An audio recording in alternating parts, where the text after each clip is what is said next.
Welcome to Alisha and ध्वनि channel. तो आज हम आपके लिए लाए हैं एक नई कहानी जिसका नाम है जुगनू विलेज का रहस्य। तो आइए जानते हैं क्या था इस गांव का रहस्य। एक गांव जिसका नाम था जुगनू। जुगनू इस गांव का नाम इसलिए पड़ा क्योंकि इस गांव में बहुत सारे जुगनू थे जो रात को चमकते थे। इतनी तेज़ रोशनी होती थी कि आने जाने वालों को रास्ता तक दिख जाए, इतनी रोशनी। तो क्या था इस गांव में जो इसको खास बनाता था या अलग करता था और गांव से? क्या होता है जब एक सुंदर और फूलों से भरा हुआ गांव रात को ज़ॉम्बीज़ में बदल जाता है? हाँ दोस्तों, आपने सही सुना, ज़ॉम्बीज़ में।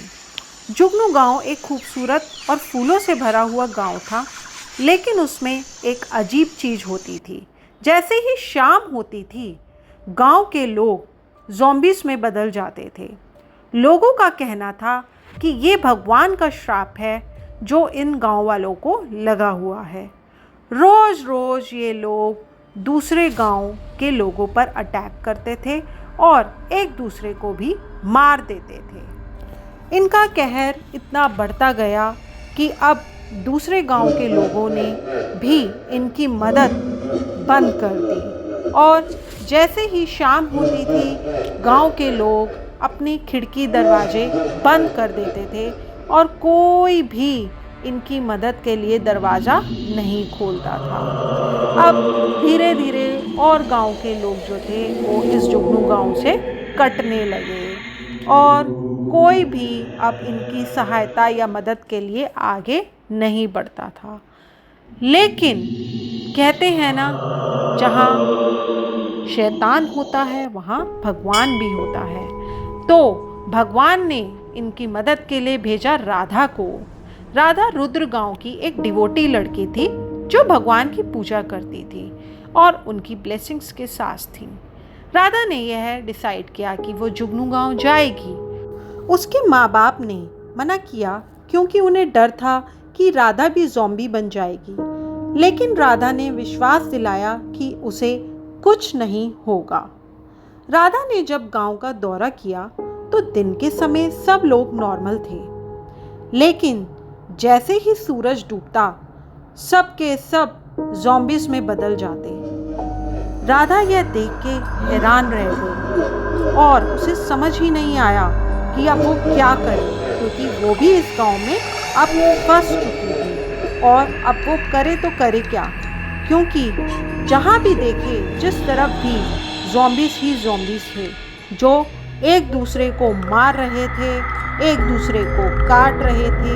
खून खराबा देख के राधा डर गई, लेकिन उसने बहुत ही समझदारी से भगवान का नाम लेते हुए राधा ने यह सोचा कि अब वह किसी एक सुरक्षित जगह पर अपने आप को छुपा लेगी और देखेगी कि आखिर ये सारे लोग कहाँ जाते हैं, क्या करते हैं। राधा ने छुपकर सब कुछ देखा और उसने देखा कि सब लोग एक काले पर्वत पर जा रहे हैं।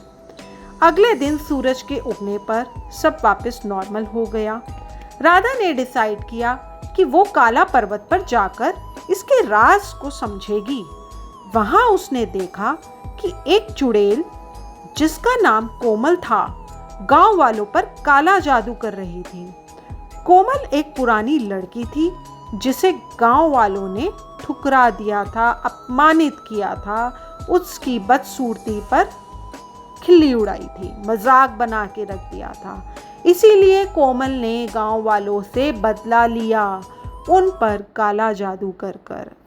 राधा ने गांव वालों को सब कुछ बताया और उन्हें यह समझाया कि उन्हें कोमल के साथ अपने व्यवहार के लिए माफ़ी मांगनी चाहिए।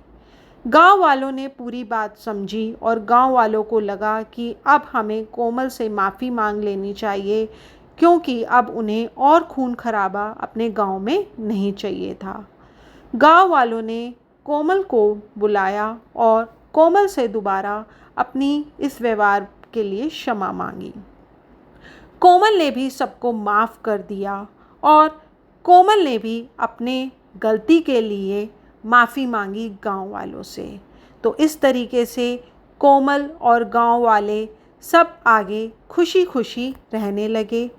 और ऐसे ही कहानी देखने के लिए प्लीज़ हमारे इस बेल आइकन को प्रेस करिए। अपनी राय और विचार कमेंट में ज़रूर शेयर करिए। तो दोस्तों, आपको इस कहानी से क्या सबक मिलता है? यही कि गांव वालों ने जो कोमल का अपमान किया, उसकी बदसूरती का जो उन्होंने मजाक बना के रखा, ये बहुत ही गलत व्यवहार था। हमें किसी के रंग रूप पर जो है कमेंट्स नहीं करने। कहानी में राधा ने धैर्य और समझदारी से काम लेकर गांव की समस्या को सुलझाया। यह दिखाता है कि किसी भी समस्या को सुलझाने के लिए शांत दिमाग रखना बहुत ज़रूरी है। राधा ने गांव की मदद के लिए अपना जीवन जोखिम में डाला।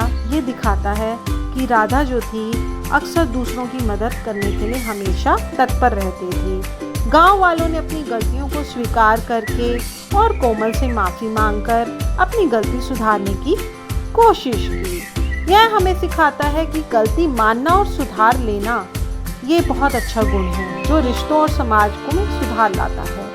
इस प्रकार कहानी हमें सिखाती है कि दूसरों का सम्मान करना चाहिए, धैर्य और साहस से समस्याओं को सुलझाना चाहिए और अपनी गलतियों को मानकर सुधार लेना समाज के लिए कितना महत्वपूर्ण है। तो दोस्तों, ये थी हमारी कहानी। आपको अगर पसंद आई हो तो इसे लाइक कीजिए, सब्सक्राइब करिए। ऐसे ही बने रहिए हमारे साथ। Thank you.